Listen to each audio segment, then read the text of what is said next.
Welcome. This is the fourth in a series of videos on cash flow for women in business, brought to you by Briefcase Essentials. My name is Susan Spencer. This session is about managing your cash outflow.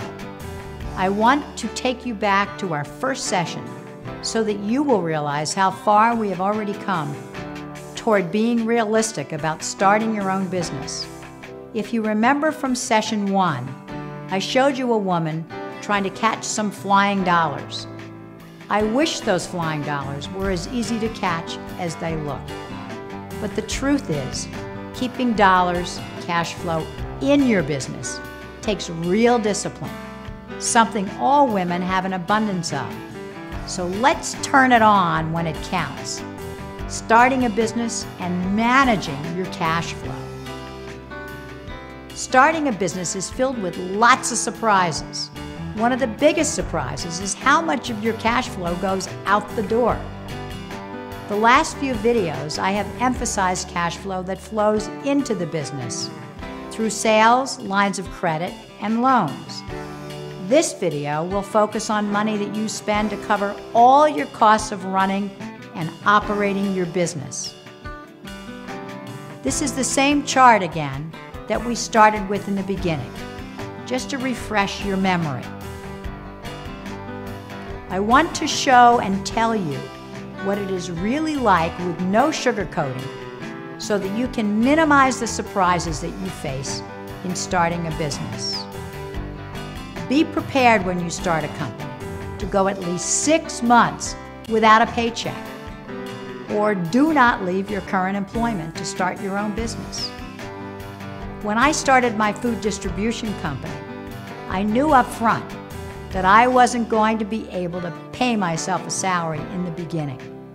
My only question was, how long?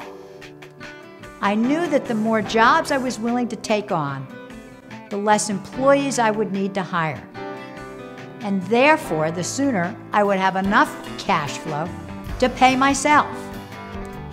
I did everything except drive and deliver the food products. I was the salesperson, the bill collector, the billing clerk, the purchasing department, the bill payer, and the operations manager, all wrapped into one person. In a small business, one person can handle all of these jobs, and it really helps to save the cash outflow. I followed one infallible principle when it came to cash flow. It's a great one to remember. Whatever was left after all the bills were paid was mine. Because my customers paid me really fast in this business, I had good cash flow from the first month, something that is very unusual in a startup business. In thinking about whether you're cut out for business, there are several questions you should ask yourself when managing your cash flow. If you answer no to the first part of any of these, you will conserve cash flow and have a much better chance of succeeding in your own business. 1.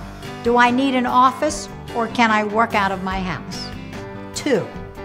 Do I need a warehouse or can I use my garage? 3. Do I need to buy equipment or can I rent it? 4.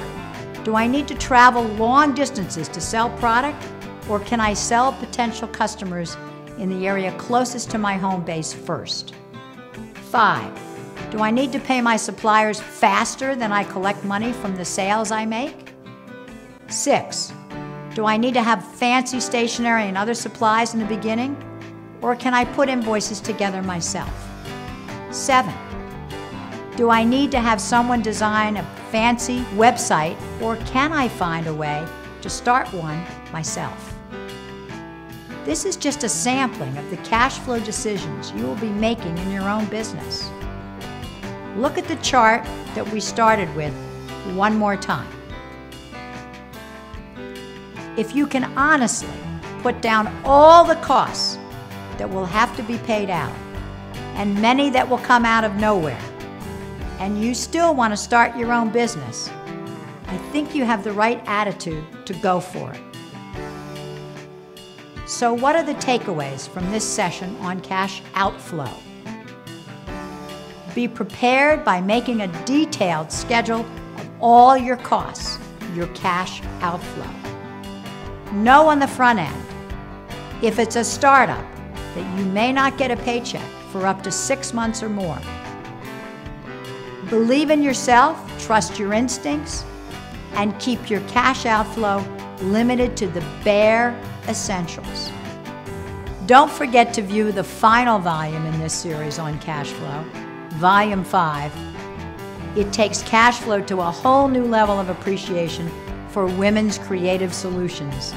And in this case, the solution was especially sweet.